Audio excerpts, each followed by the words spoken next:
What was your strategy going into this? I was just led by the passion I had. It's the dream of actually having at least 1 million followers. That's what pushed me hard. Russ, time out. People are like, I'm struggling to get 50 followers. Like, I felt like I have that mindset to achieve something no matter what. I was on the call, I was like literally DMing all these influencers who had like at least 1 million followers. I was like, how did you do that? What's the secret? What do I have to do? you reach the 1 million followers. What motivates you then? Can you just tell everyone where we are today? My shop, we are on Hardware Street at Alien and Coco, my takeaway coffee and sandwich shop. Okay. We'll definitely, before we jump into the coffee shop and like when you started the coffee shop, why you started the coffee shop, I just want to get to know a bit about like who you are, where you come from, like how your journey was when, moving to Melbourne. So maybe you can just like start us off with that story. I came to Melbourne 15 years ago Yeah. from Kazakhstan, from a city called Almaty. It's a cultural capital of Kazakhstan. Maybe nowadays many people know about it because of that guy. I'm not going to be naming him here, but it's a beautiful country that everyone has to visit at least once in their lifetime. 15 years ago I came here as a student, studied at Holmes College on Spring Street for about a year and a half doing my diploma of accountancy. And 2 weeks in, I already found a job as a dishwasher in a Thai restaurant, washing dishes. And I was very slow back then. And the boss, the Thai boss was like quite upset about my working skills, but I had to work getting like $11 an hour back in the day, 15 years ago. I mean, still quite low, but for me it was like a lot of money compared to what I was getting back in Kazakhstan. Yeah. $11 an hour. Then I got promoted to a takeaway guy, so packing up the boxes and putting it in a bag, which I'm actually back to square one. I'm doing that literally now. So once I've done that for a year, I got promoted as a waiter. So I worked as a waiter for about 6 months or so. And in parallel, I had to study as well and pay for my rent, pay for my food and all. After that, I found another job, so I was doing 2 or 3 jobs at a time for the past 15 years. I finished my diploma, I've started doing Bachelor's of Accountancy and Business in RMIT University. That's what I did for 2.5 years. And basically took it from there. Did my CPA, Chartered Public Accountancy, so I'm a qualified accountant by trade. I worked my way up from there, worked in IGA as a cashier, worked as a dishwasher at another Italian restaurant on Chapel Street, so many things. Once I graduated my Bachelor's of Accountancy from RMIT, I started working as an accountant in an asset management company. Even though it wasn't easy to find that job, I've sent out like 200 or 300 applications before I got that job. And from my previous experience of working as a dishwasher and waiter, it built my resilience, I guess, and my character, knowing that I can do it. I can find something that I'm looking for. So I found that job. I worked there for 3 years. I thought office job is, the best job ever. You just sit down in front of a computer and just get money every month. But it wasn't like that. I'd say completely different atmosphere there. By the third year, I felt like I'm in a rat race, and I was like, why am I coming to this cubicle every day? Yeah. Not feeling great, not feeling happy. So I was playing soccer on Fridays, and I met this guy where an opportunity arose to join his company called Strata Management Consultants now. It was new to me, and it was something that I felt like going to be good for me and make me happy, because I could go out there and speak to people, meet new people, develop my communication skills, etc., etc. Because in my previous accounting job, was just sitting there in front of a computer all day long, knock off, log off, and go home, and that's it. That was like pretty upsetting. But at the end of the day, I'm happy that I got that experience, which led me to get this new job as a strata consultant, where I worked for like 5 years or so. I was happy in the first 3 years doing that job, but then again, as a human being, I developed the skills that I thought I could get out of that job. I could, at the end of that term, 5-year term, I could jump into a meeting full of like people and chair people and committee members and all, and just basically answer all their questions, give them the reason to buy the service that we offer, which is tendering out owners corporation management contracts. And yeah, and I felt so confident. I was like, what's next? Yeah. And I felt like, okay, this is the time I have to change. 3 years into that job, I started also doing a passion of mine that I was trying to develop in my head for like, since I saw some of the pranksters on YouTube, and that's how I started the content creation journey. Started with my friend, started it from doing YouTube, like also pranks, and all that stuff. And I thought it's gonna last for a while, but it didn't, and my friend got demotivated doing it, unfortunately. And I told him that I'm gonna continue this journey no matter what. And that's how I found out about TikTok. And then that's when I started actually doing the videos on a consistent basis. So that's how the journey began. I just took out my phone, put a strap over my neck, just went out there and started approaching people and like doing some sort of content. 5 years into content creation, I guess. Got, 7 million on TikTok, 400-ish on Instagram and some other platforms like Snapchat, Facebook. Overall, maybe about 8 million followers. And then this journey began. And this journey of opening up a coffee shop started from way back when I just found out about coffee in Melbourne, because I didn't drink it when I was in Kazakhstan. And I was literally doing content creation, opening up this coffee shop and strata consulting job all at the same time. Always all of that like developed your character as a person, and do you think that it's fueled the person that sits here today? In many ways, I mean, I knew that I had to do it. I didn't have any other chance, any other way of resolving the issues I had back then, like monetary. Like I had to pay for my uni fees at one point, once my parents couldn't sort of help me or support me any longer. So I really didn't have any choice, but at the same time, it made me more, I guess, more confident, more resilient.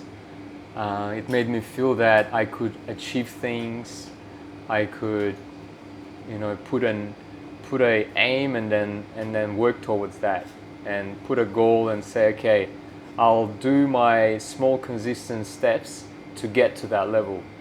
And those were the lessons. Even though I didn't understand that they were the lessons back then, I thought it's crazy hard work. You have to wake up, you have to go, you have to put your apron on, you have to do this and that, you have to take a train, you have to get to that shop and things like that. And there were some stories where a guy who I worked for, I'm not going to be naming people here, but he didn't pay me for 2-3 months. All those things, I had to go through in order to become who I became today, right?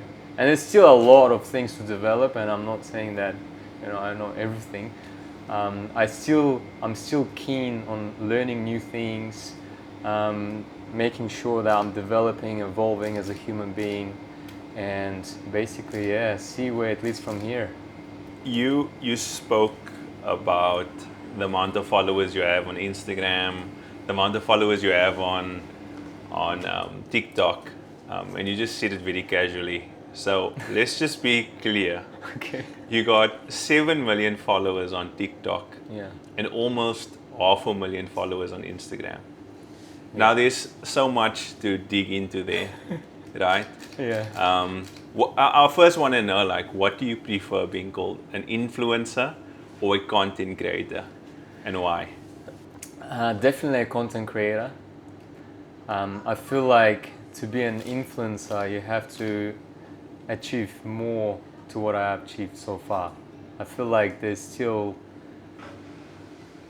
some work to do to become an influencer. Influencer, I understand it as if you're influencing a huge number of people, which means like if you say something on your story, or like if you say this product is fucking nice, and then there will be a queue the next day. I'm not at that stage yet, and I've learned that through my journey and through what I had to go through, ups and downs and all. That's why I think I'm a more of a content creator at this particular moment. I'm not sure if I want to get to that stage when I'm influencing people, maybe one day, but at this stage, I like to sit down and brainstorm ideas. I like to realize them. I don't like to edit. I'm going to be straight up with that. It takes ages, especially with my perfectionist mindset. Oh my God. It just drags on and on. I had to like save the video, rewatch it, save, adjust, save. Audio is not good. Okay, put that music, put this music. Oh my God, it's just a nightmare. I tried to find an editor externally. Didn't work that well. Hopefully one day I can, but I like the whole aspect of it. Aspect of creating the content, putting it out there, giving it for people to rate on, to leave feedback, to comment on, and it feels nice when you're doing something positive and friendly, and people give you good feedback. Majority of the feedback is good. Obviously, you always get hate, no matter what you do. Kind things, bad things, not so bad things, not so good things. You're always gonna get hate. And that's one of the other things that I've learned throughout this journey, that you have to just leave it in the background. Don't even I'm not even going onto my comment section and reading the comments, not anymore, because it just triggers you from the inside. You putting all your soul into it. Yeah. But this guy just sits on his couch all day long and just comments whatever is in his mind at that point in time, That's why I just thought, oh, this is not the right way. If I want to pursue this hobby of mine and pursue it professionally later on, I definitely have to change something. Yeah. Because otherwise it just plays with your mind, Because you feel like you start questioning, overthinking, like, shit, did I do something bad? By paying for someone's groceries, or did I do something bad by questioning or doing that, or asking that question to that person? Yeah. And you feel like doubting yourself, which is not that great, It's negative. So there are pros and cons of it, but I feel like I've learned a lot throughout this journey. Okay, I wanna rewind a bit. Let's go. Let's go back to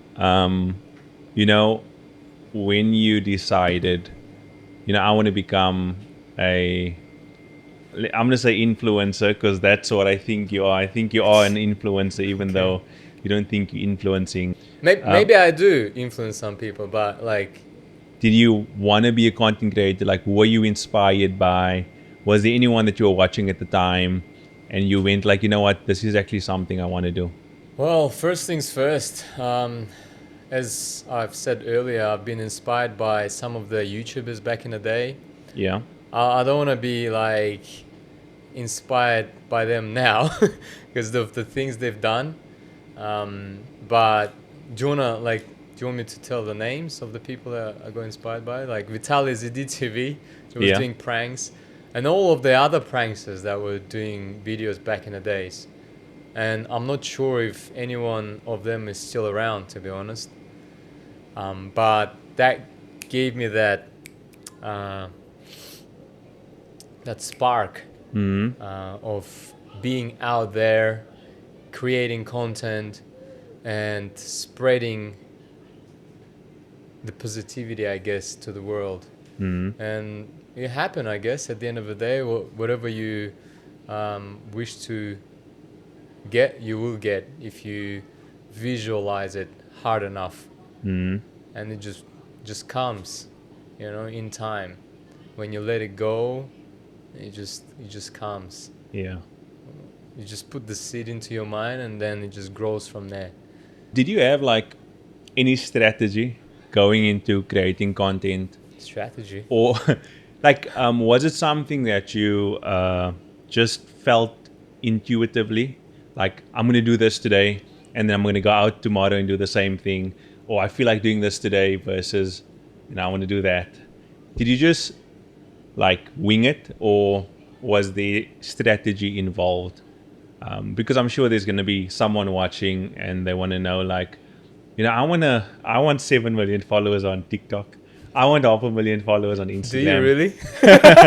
I don't know. I think that's also an important thing to get into. But like, because I think now with the algorithm being what it is, so volatile, it's changing constantly. Crazy. One day they say, you need to post thrice a week. Another day they're telling you to not post at all. So there's so many different like strategies people are using. I think Instagram has become so competitive now that people are using hooks, visual hooks, and verbal hooks, and all of this different type of hooks just to get like people, into their videos, like to get them, almost like you're catching a fish. Yeah. So at that time, number one, was it as competitive as it is now? And then secondly, what was your strategy going into this? To be honest, my only strategy back then was to just hit record and start filming. That was my only strategy. I was just getting inspired by some of the videos that some of the Kazakhstani or whatever you call them, like Kazakhstani content creators were doing. And no one was doing that here. And I was like, okay, let me take that idea, pivot a bit, and then do it in my own style. Talk me through that. And that's basically it. So Okay. The first idea was where I was approaching people, like telling them or asking them whether they've seen that particular person, which essentially were them. And I was just naming whatever they were wearing. Have you seen that guy wearing a green t-shirt with a cup of 7-Eleven coffee and things like that? And it was just a start. And I thought I have to start from at least something to develop it to somewhere, to just get it out there. My plan was to just get it out there. I just wanted to get it out for people to see, for people to give reaction if they have any reaction, and see where it leads that from there, like that whole content creation journey.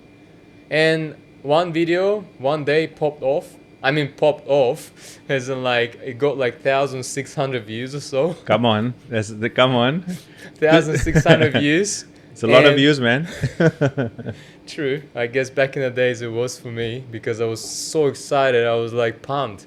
Yeah. I was like walking around with my girlfriend back in the day, and I was like, look, it's like growing, like it's 50 views per 5 minutes or so. I was like refreshing it, and I was zoned into that. Yeah. Because I was like, shit, that's like made me so happy, man, because I felt it's working out. And then I started getting followers because, I started from zero, right? 0 followers on TikTok. The whole journey started from TikTok, right? So it was 0 followers, and then that one video popped off to like 2,000 or whatever views. And I was like, far out, it's working.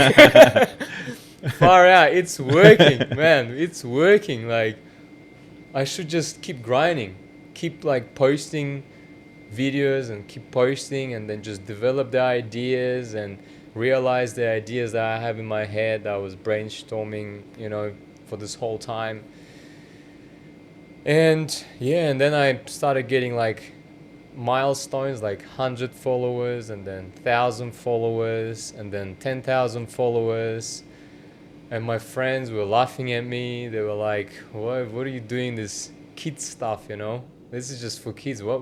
It's laughing, you know, like, I don't know if it's a jealousy or not, or maybe it's just the actual laugh from them, like they don't believe in me or things like that. I don't know what it is, but they were laughing. They were like not taking me seriously at all, Yeah. right? And then I was like, keep grinding, just silence the noise. And I was like, keep grinding. I was like 50K followers. Then one video that I made with a friend of mine hit like 300,000 views back in the days. Now it's like at 16 million views. I can't really remember. But How much? 16 now. I think it's 6 or 16. I can't remember exactly. Don't quote me on that. But that sort of exploded, and I was like, far out. I'm on the right track. I should just continue this. And that was just hobby. I didn't make any money out of it. It was just the passion, the One of it your was just- customers? No, it's Nathan works at that. Anyway, I was just led by the passion I had. Yeah. I wanted to create videos. I wanted to put it out there, and I wanted people to react, provide their feedback, comment on it, and see where it leads me from there. So that's where it led. And then I just continued, worked my ass off whilst working my full-time job, Yeah. and things just appeared, you know? Appeared. And then at one point I was like at 1 million followers or something like that on TikTok, and I was like, where to next? Because I was a little bit stuck in terms of the ideas, and the ideas were getting a little bit dull, I guess, because they were repetitive. And I was like looking up and was like, what should I do now? Where should I go now? I want to be at, at least, 2, 3, 5 million followers. And then I just forgot about all of that, just kept working, kept grinding, and slowly the count was like 2 million, 3 million, 4. Where is it coming from? Not sure. Okay. 5 Listen, million, man, 6 I million. can already hear people going, Ras, time out. You said 50,000, 100,000, 5 million. Yeah. People are like, I'm struggling to get 50 followers. Like, you're speaking about 50,000, 500,000, 1 million, 5 million. Yeah.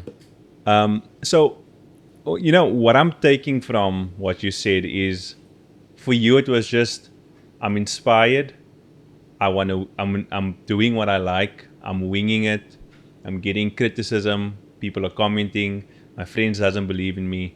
But there's something that's, number one, keeping you going, right? And we can touch on that a bit. But before we get there, I want to know, like, what was it like hitting your first 10,000 followers? Not even 50,000, not 100,000. I Like, kind of remembered that, bro. okay, let's do 100,000 Okay, because I let's think 100,000 is 100 a yeah, big yeah. deal, eh? Good. What was it milestone. like reaching your first 100,000 followers, and then secondly, like, what did it require? What was the sacrifice that you needed to make to get to that Sacrifices. point?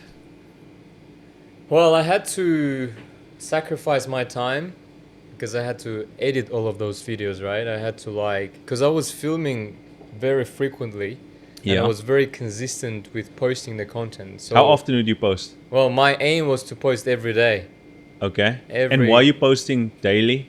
Not as consistent as I would like it to be, because back in the days I didn't really understand that you have to be consistent to get in front of people's eyes Yeah. on a daily basis. And I just found that out from a guy called Jamie Zhu. He was like, you have to stay consistent. And then a few other influencers were telling me exactly the same thing. Consistency is the key, because I was like so pumped to get to like 1 million, 2 million followers, because I see all these influencers, they get like 2-3 million Yeah. followers a page, and I was like, far out, how do I get there? And I didn't understand it, and I didn't even believe I didn't really believe them that it just takes consistency, right? Mhm. I was like, can't be just consistency. Anyone can be consistent. Yeah.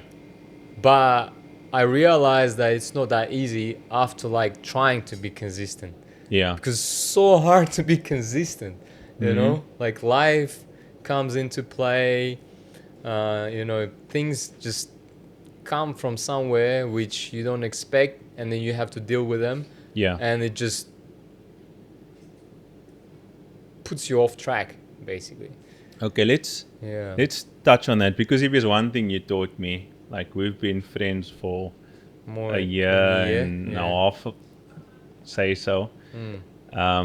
And like whenever I would ask you, what is the secret? I'm like, give me the secret. I need the secret. Like, I already told you the secret. I know, and like you keep on saying. Do you want to share with everyone else?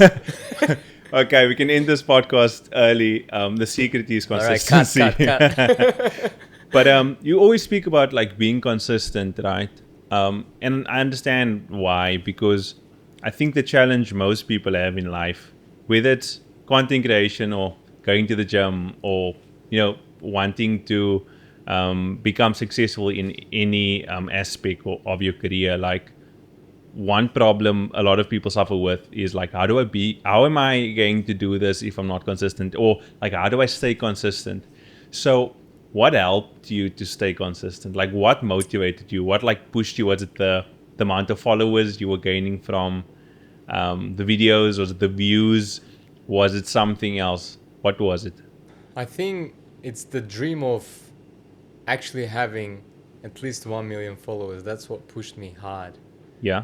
I really wanted to achieve that milestone, and whenever I put some aim in front of myself, like I'm gonna do anything to achieve that. I read a book, I was telling Thomas, called Go Getter, Yeah. and I sort of found something related in that book. Basically, Go Getter is the one who will solve any issue to get to that resolution, to that point where he's solved that issue. He will do anything, even if he feels like there's no way you can resolve that. That was ice making machine. We're probably gonna get a few of those throughout this podcast, but even though I didn't get that term specifically, I felt like I have that mindset to achieve something no matter what. And that's where I put that milestone of 1 million followers. I really wanted to achieve that. And I was like asking questions, like I was on the call, I was like literally DMing all these influencers who had like at least 1 million followers. I was like, how did you do that? What's the secret? What do I have to do in order to achieve that? What's the secret? And then they were like giving me this advice and that, but the most thing that I took out of it is the consistency. So the secret to this is the consistency, simple as that. Like literally consistent, like you choose whatever it is, whether it's 3 days a week or every day, whether it's 10 p.m. or 11 p.m., but always aim at that mark. Like you set it to yourself, 11 p.m. I'm posting 3 days a week. You have to commit to it, and then you have all these subsidiaries around it. Like you have to make sure that you develop your idea. You're not just stuck in one thing and just keep doing it repetitively. You have to make sure you like improving something every time you make a video. At least a small thing, but it's the small consistent actions that lead you to getting or hitting that viral video one day. And once you hit that, you will feel it. And I'll be like, far out. I'm like going somewhere. It's like working out. You'll feel it, man. I had that feeling. You'll have that feeling. Every other influencer had that feeling. It's not easy, man. It's not easy. Staying consistent is so hard because you get demotivated because you have only 3 views on a video that you put like so much effort in.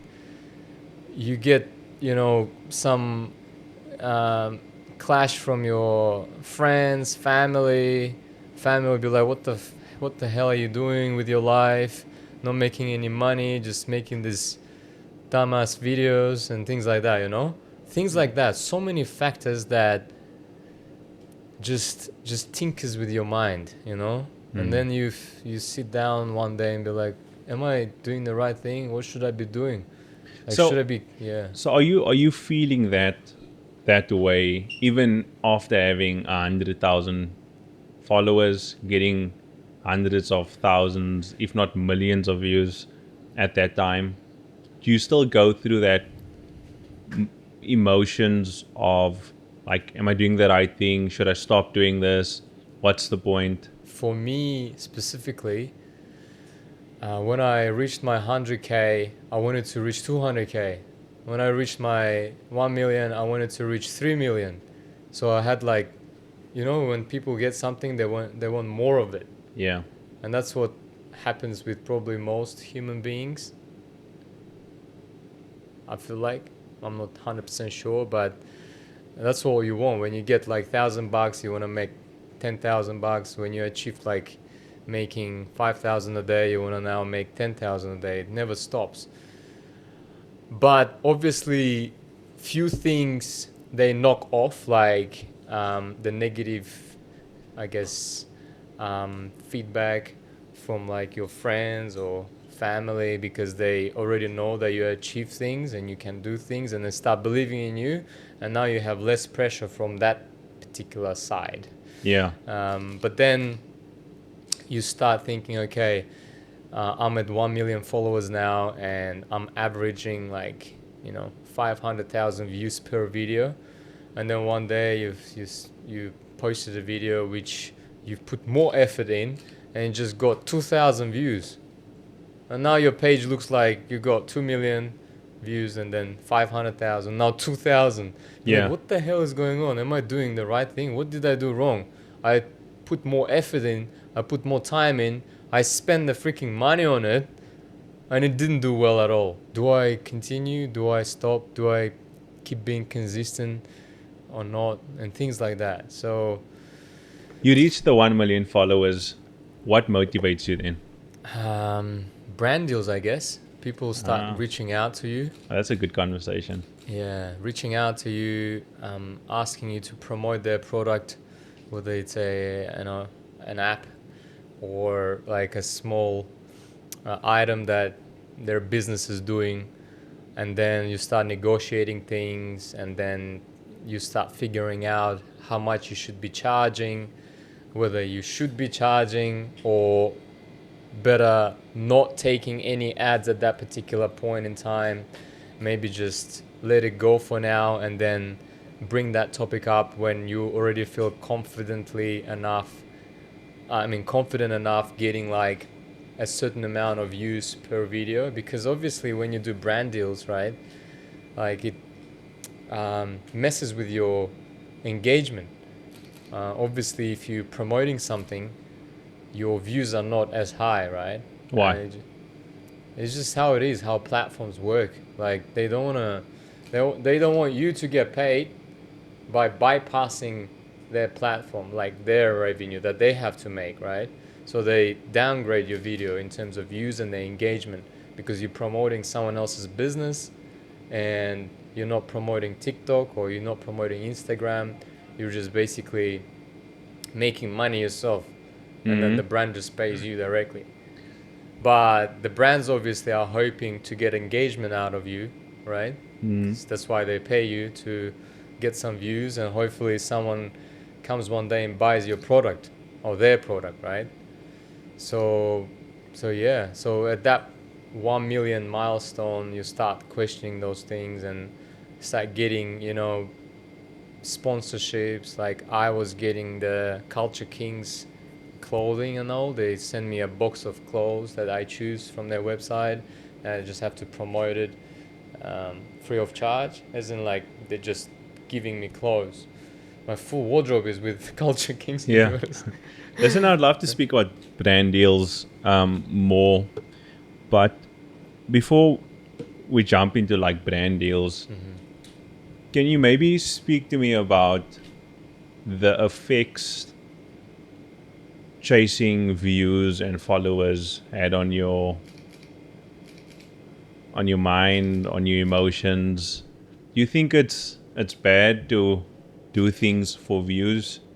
Do you think that it's a good way to stay motivated? No, at one point in time, you'll start rethinking the whole thing. Like, why are you here and why are you even doing this? Because one of my videos on Instagram got like 100 million views. And I was like, okay, what's next? 200 million views or 1 billion views?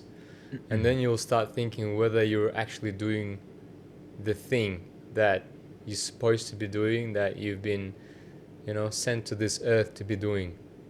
So you start thinking about that, and that affects your mental, your, everything else. And then you'll be like, okay, what should I do? Should I continue? Should I not? Should I stop here? Should I pivot? Should I do something completely different? And obviously when you're constantly hitting at least 1 million views, whether it's on Instagram or TikTok, like, you start getting complacent a little bit. I guess there are curves and learning curves. You learn through the journey that you shouldn't be the main thing. You should just focus on bringing value to people. Whoever watches it, watches it. Whoever doesn't watch, doesn't watch. Like what you said earlier, even if you get 3 views, that's more than enough for me. I just and I need, agree with I just that, need bro. 3 views on this video, then I'm happy. If we one already person have 4 views, bro. if one person comments, I learned something from this, then I'm happy. That's the spirit. Would That's it be the way. nice to have 100,000 views on this video? Sure, because that means a potential brand deal. So if anyone's watching and you want to give me a brand deal, please reach out. You went from doing pranks and you pivoted your content and you started doing acts of kindness for people. And I know the people watching maybe don't know this, but there was a video that went viral and it landed you on the news. A lot of Oh yeah, that was crazy. broadcasting channels. Yeah. How did what did that do for you? How did it affect you? Do you feel like that was the point in your life where you felt like, this is more than just views. This is about making an impact. And earlier I said, you might just see yourself as a content creator, but I do believe you're an influencer because I know that there's a lot of people that watch that content and they're inspired by you to do the same thing. Like, can you maybe speak to me about like what that meant to you when you started doing that type of videos, and also just seeing yourself on the news and different broadcast channels? At one point, I was sitting and thinking,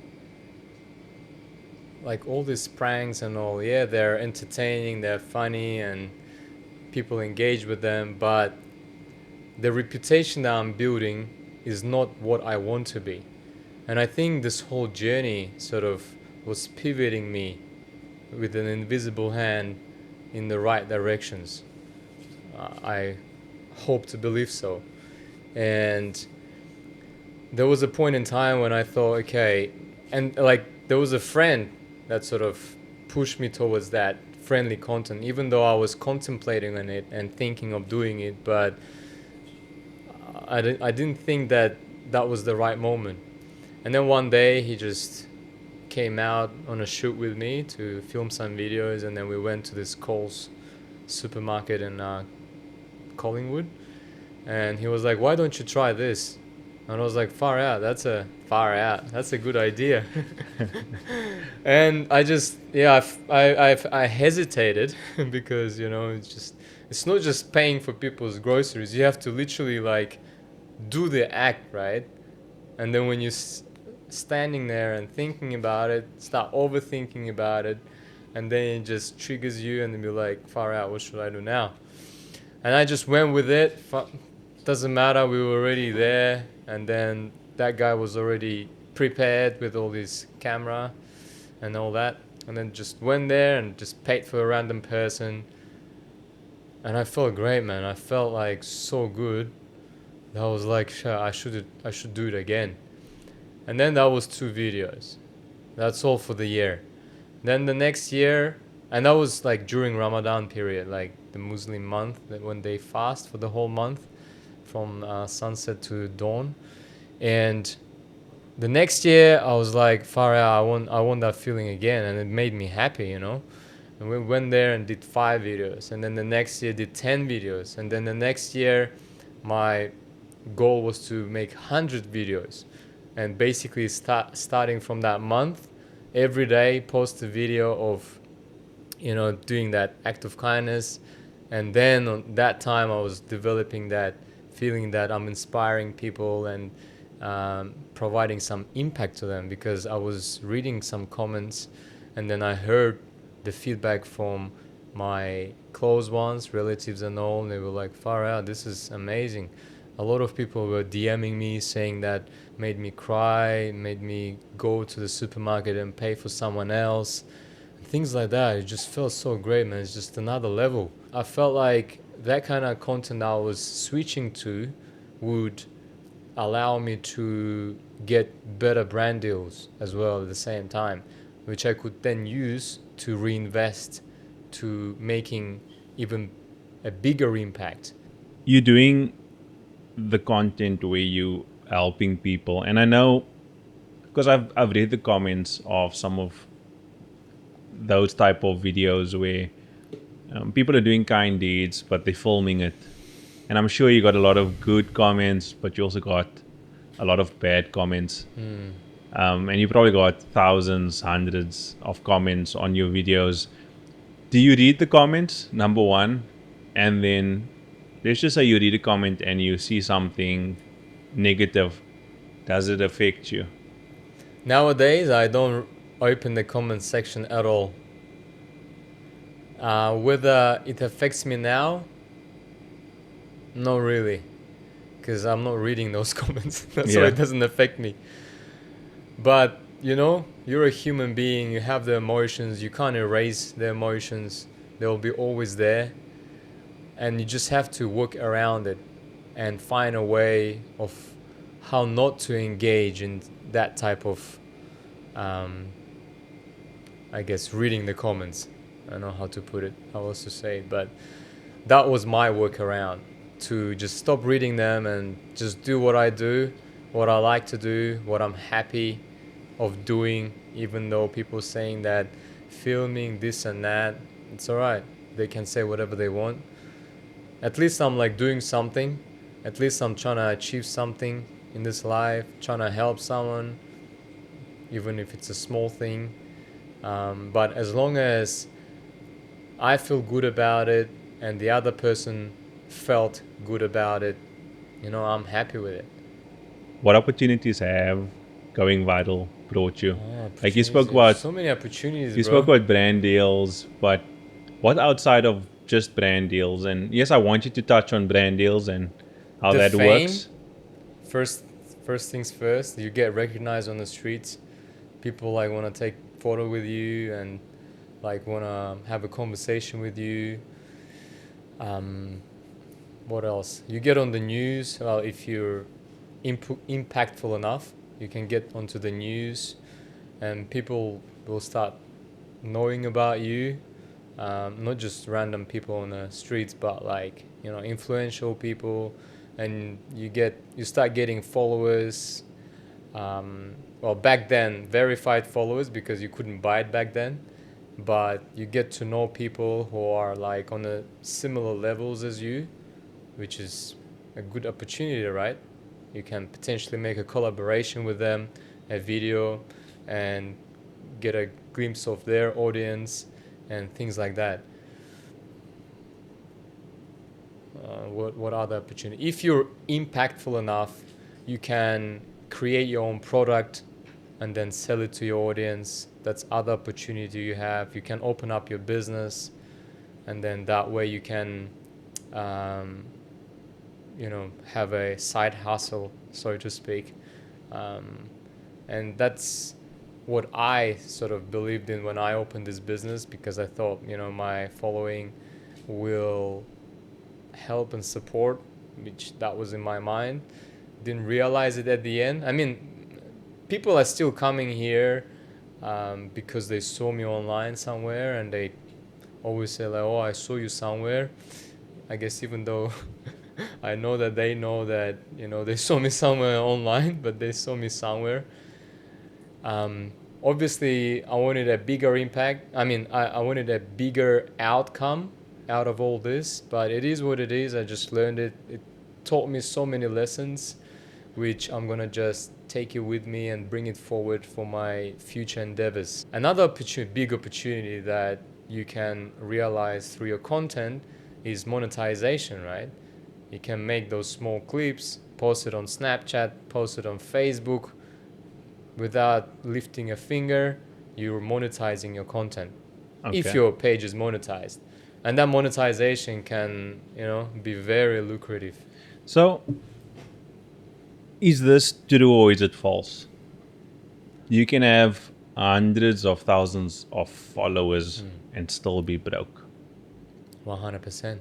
Okay. If So you're doing it right. I want to know, how do you monetize being a content creator? Like, what are some things that you have done that has helped you monetize? Well, first things first, you have to understand what is it that you love to do, what's your passion, what you like to talk about, and things like that. Obviously, it develops through time, but that's the first thing. Second thing, you start talking to your peers who is also influencers or content creators. You start understanding the game, what and where you can make your money and things like that. Obviously, in the first stages of your content creation journey, you shouldn't be expecting a zilch. You know, you have to just grind, work hard, keep grinding, because potentially you're building and creating assets which will in the future will have a capital growth. Do you know? I don't know if I can put it that way, but I guess the connotation is right. So once you do that, you'll feel like, okay, you'll feel a point in time when you think, okay, this is probably the time. You'll feel it, that this is the time to make some money out of it, right? Because you can't be doing it all as a charity work all your life, right? Yeah. Unless you have a side hustle going on and be like, okay, making thousands, it's just your hobby. You like making videos. And how do you attract these brand deals? How do you How do you attract these get brand deals? Companies like Culture King and They let's just reach say- out to you. But how do you make yourself attractive to be reached out to? How do you position yourself How? where people go? By generating loads amounts of views. Okay. They want the engagement.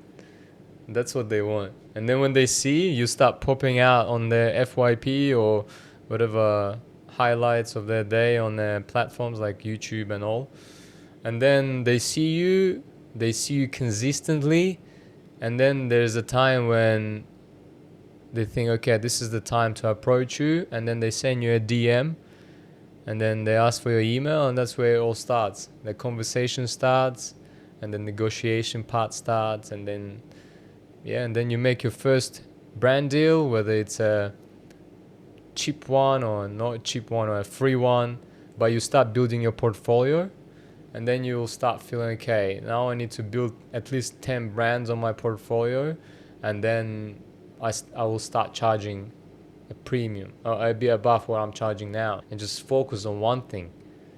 And I had a manager before, which helped a lot. My job is to just create the idea, put it down on a piece of paper, realize it, film it, edit it, send it to them as a draft, and that's pretty much it. You take it from there. Now my content brings me money, Okay. which I can now either spend on entertainment or reinvest into my content. And can you give anyone watching an idea of how much brands are willing to pay a content creator that's generating hundreds, thousands, millions of views? So depends, man. Really depends on each individual case. It's a case by case scenario. Depends on your engagement, what audience you have, which countries watch you most. So many factors that come to that decision of what you have to be charging.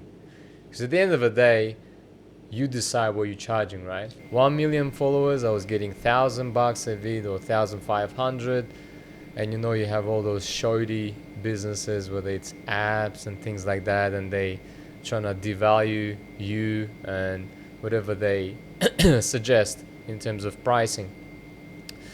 But then I got that manager. They were more professional, and they had a network or pool of companies that work with them, and that's when the money looked more attractive. I was like at 3 or 4 million followers or so. They paid me like, at that time it was good money, like $5,000 per video. Also depends on your views and the content you create and which countries watch you. But if you're doing well and you're getting at least 1 million views at a video, you'd probably be expecting about, I don't know, 15 to 30K a month. That's not including any monetization.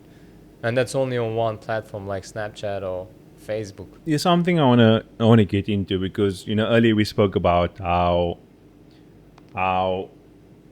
the algorithm is constantly changing. Yeah. I'm assuming you started creating content back in 2019, 2018. Yeah, around that time. Yeah. So for anyone watching, if you had to start creating content today, starting at zero, would you have done things similarly to what you did when you got started, or would you take a different approach? And how has the algorithm on Instagram and TikTok affected the way content is being produced today? It's definitely harder to grab someone's attention because literally of the amount of content that is being created every day. And a lot of people have different tactics, or content creators have different tactics on how they do it. Don't overthink it, don't overcomplicate it. Just start creating videos, and then you develop your skills, you develop your ideas, you start understanding what niche you want to be specializing in. And nowadays it's more about the niche rather than anything else. Even though platforms like Instagram and TikTok are oversaturated with content, but the main thing is to make sure that you're staying within that niche of yours, whatever you pick, whether it's beauty, whether it's personal development, whether it's gym bros videos and stuff like that. So you just stay in your niche, and even though you're not getting a lot of views, people will start recognizing you even without millions of views, because you're in your niche, and you will start getting brand deals even if you have like 50,000 followers, because you're in a niche. And that's what you have to focus on. Unless you want to be an entertainer, of course you're gonna get a lot of views and a lot of engagement, but you're not focusing on one niche, and it's probably gonna take you a longer path to start monetizing your content, unless it's monetization for like Facebook and Snapchat. How do you feel about being called a TikToker? Doesn't matter. Now it doesn't matter. Before I felt like I don't want to be called a TikToker, TikTok guy, this and that. Nowadays, it doesn't really matter to me, whatever it is, TikToker or Instagrammer or whatever, But yeah, it doesn't affect me that much these days. But I wanted to be called a YouTuber back in the days, but now, as long as you're changing someone's life in a positive way, that's what matters. And it doesn't matter what the noise is. You speaking about YouTube, which I'm really glad you brought up. And we had conversations about how being a YouTuber, if you're a YouTuber, you're taken more seriously than what you are when you were a TikToker or someone that's posting on Instagram. Why do you think that is? Why? Because short form content is very fast paced. Just flick the video, edit it quickly, and then post it. I mean, for some it's not that quick. Like for me, when I'm editing for 3-4 hours straight to make 20 seconds out of like 3 minutes. Yeah. But the main answer to that is that when you do YouTube videos, especially long form content, it takes a lot of effort, and I feel like people appreciate it more once you start getting that engagement, and people dive into your content for longer period of time.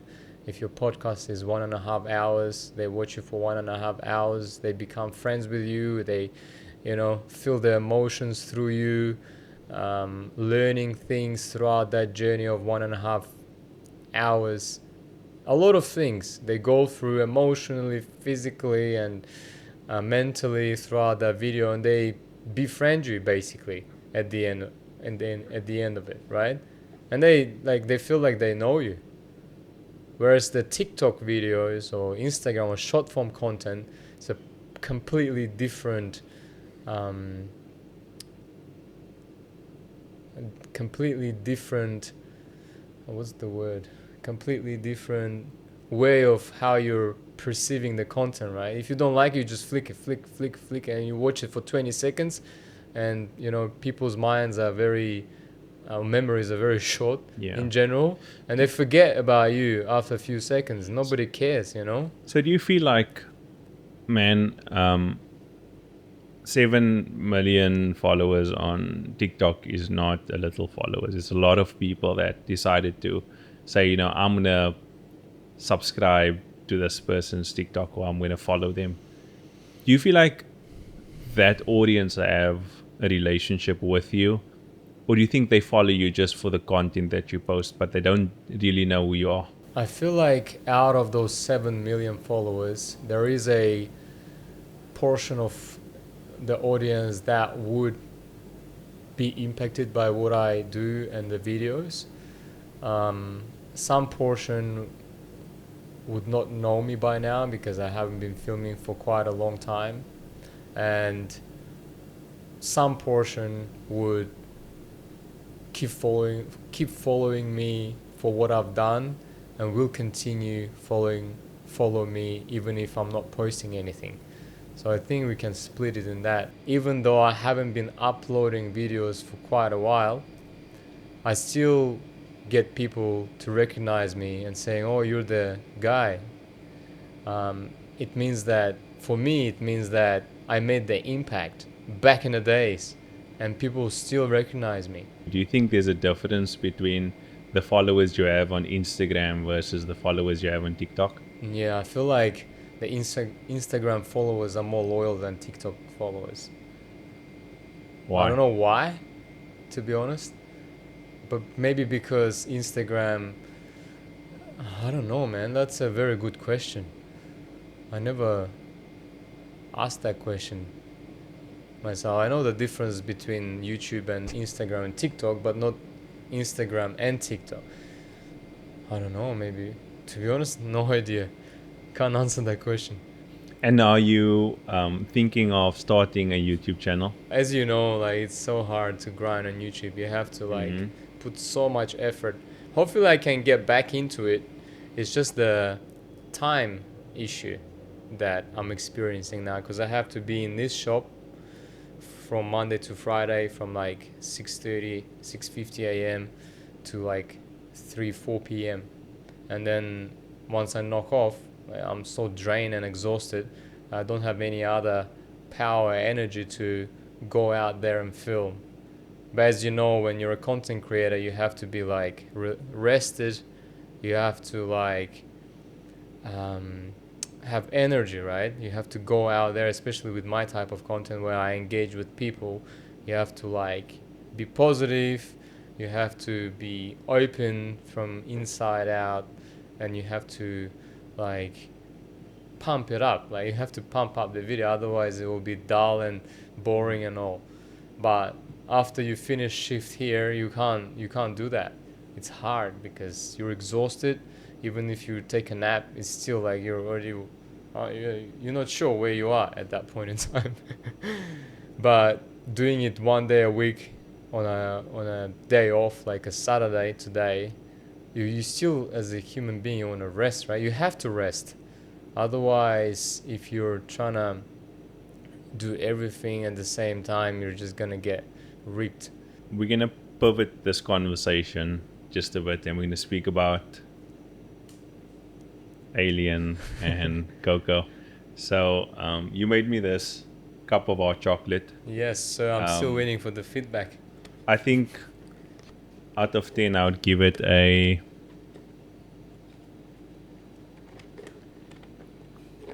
I'd give it a solid 9 out of 10. Okay, 9. 9 out of 10. Made it with my soul, bro. Okay, because you made it with your soul, I'm going to give it a 9.5 out of 10. That's it. Okay, I'm happy with that. I noticed on your social media, you've been posting a lot more about Alien and Coco, your coffee / sandwich shop. Yes, sir. Have you pivoted away from doing the type of content you've done in the past? Not yet. And what is Russ Alien's plans for the future in regards to content creation? I definitely want to get back into content creation one day.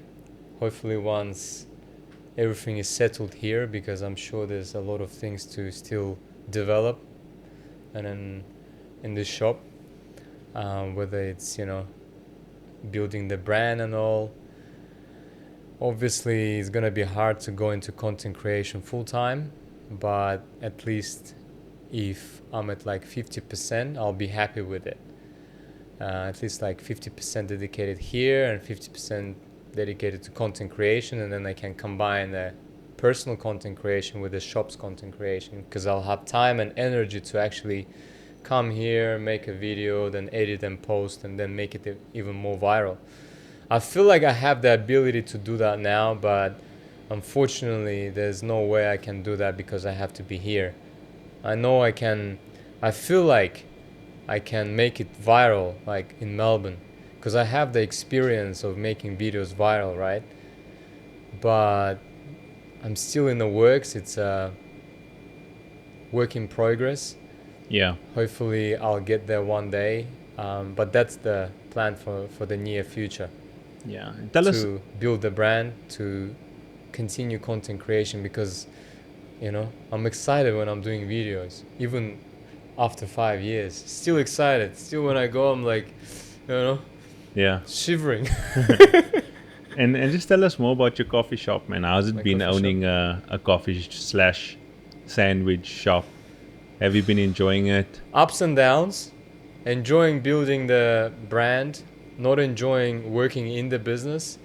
But for the past 3.5 years, I realized that you can't not be working in the business. You have to be working in the business and somehow work on the business at the same time. So recently we received these cups, branded cups, iced cups, finally, after a lot of work. That's the mascot, Alien and Coco. Alien is for my social media name, Russ.alien, that I've been working on for the past 5 years. And Coco is a puppy of my partner's little puppy.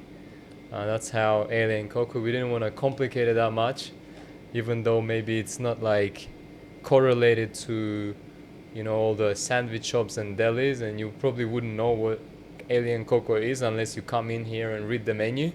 Because it's not really, even up until today, people walk around and say, "Oh, how long have you been here? We've never seen this shop." Obviously, we still have to work on that, or just keep it, subtle, and then let people come if they know us, and that's all. But yeah, still developing the brand. Had positives and negatives. I guess I've heard from some people, if you're still around after 2 or 3 years, it means you're doing something right. You're on the right track. Obviously, why we started this shop, or why I started this shop, along with my partner, with her own dreams of opening up a shop. I guess I'll just talk about my part.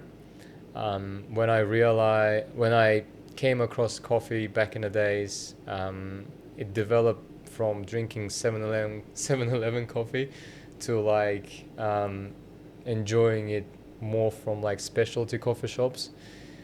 Really never drank coffee before in Kazakhstan because we have only like a tea culture. We don't really have coffee back in the days. Now it's developing because of, I guess, Western world and all. But I always wanted to have a business. Not sure what kind of business it would be.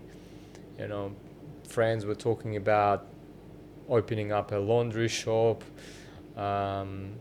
brewing some kind of Russian drink because we have it in Kazakhstan and it's very popular, and we thought we are going to be brewing it here. Never ended up anywhere, and it was just all talking, basically.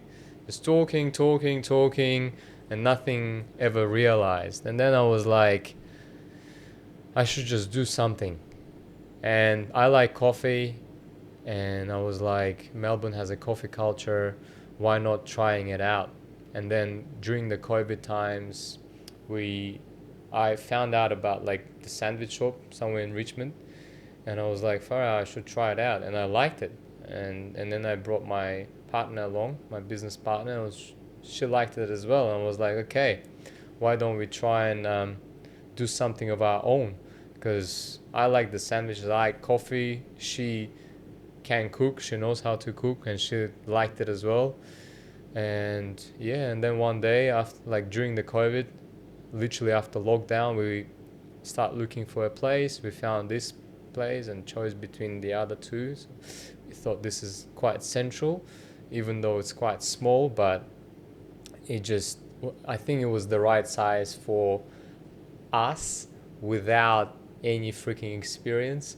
Luckily, we had my business partner's friend who had like 8 years of experience in making coffee, whether it's roasting or actually making. So he gave us a, quick rundown on how to make coffee, 2 or 3 day course, so to speak. And that's when it all started, basically learning from scratch and working from there. It was a long, hard journey. I don't know if I would open a coffee shop given the knowledge I have, because it's hard work, man.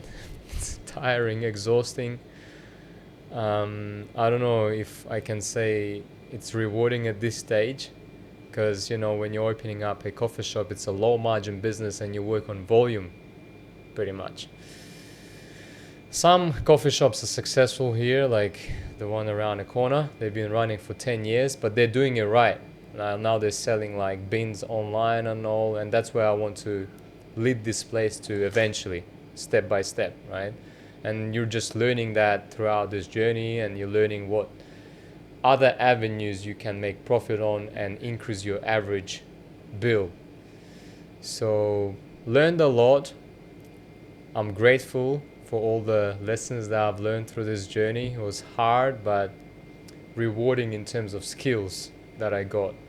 Now I can open other coffee shops and I already know what to do, right? Because as I guess, two owners of the business, you have to do everything yourself. Not only making coffees, greeting customers, making sandwiches, you also have to do the background work, accounting, marketing. So I'm editing the videos in my free time. I'm reconciling the bank account in my free time, and all that type of things. And then you have to think about the stock, that it's not expired, it's not finishing. If it's finished, you have to reorder it, and you have to be on the ball all the time. So a lot of ups and downs, but it is what it is. Now we're here, and hopefully it's just gonna get better from here. Okay, we're coming to a close now. You said that ever since you started the coffee shop, like you don't have the time or the energy to create content like you want. Do you regret opening the coffee shop? More no than yes. it was really hard in the beginning, you know, like you're new in the industry. You have all the dinosaurs around you who've been, you know, brewing coffee like, you know, with for the past 10 years or so, and you're just new. There's no one walking into your door, and you're just sitting idle all day long. You know, all the prep you've done is just expiring because you can't really use it the next day because it has to be all fresh on the day. You make the sandwich preps, but you can't use it because obviously you have to redo it again and then throw away. But yeah, I feel like I'm glad that I acquired that experience, and I think I would regret not starting it. I feel that that answers your question. I'll regret if I didn't start the shop. It's a good answer. Yeah. I like that. So just tell me where people can find you on social media. Where can they find your Alien and Coco on social media, and where are you located? Where's this place located? Well, first things first. My coffee shop is located at 111 Hardware Street, 111, Shop 4, right in the almost heart of the city. What do you call them? Hole in the wall, almost. Yeah, you'll see it right here on Hardware Street. You can find me on social media, pretty much everywhere, at rus.alien, ALIEN. Follow me if you see it. Follow Josh. And we take it from here. Amazing. Ras, thank you so much for your time. I really appreciate you making time today to do this. I also just wish you all the best, man. I think you a really creative individual with a lot of talent, and it's so great to be here. Thank you for allowing us to use your space to do this podcast, and again, thanks for jumping on this podcast with me. Likewise, bro, likewise. Wish you all the best with your endeavors and the YouTube journey that you're on. Appreciate your time as well, and it was a great conversation, I think. I hope we can have more of those conversations. We already had, this is the third one. Appreciate all the work that you've done so far, and hopefully it will lead you to the places where you want to be. Amen. Done. Thank you. Sick.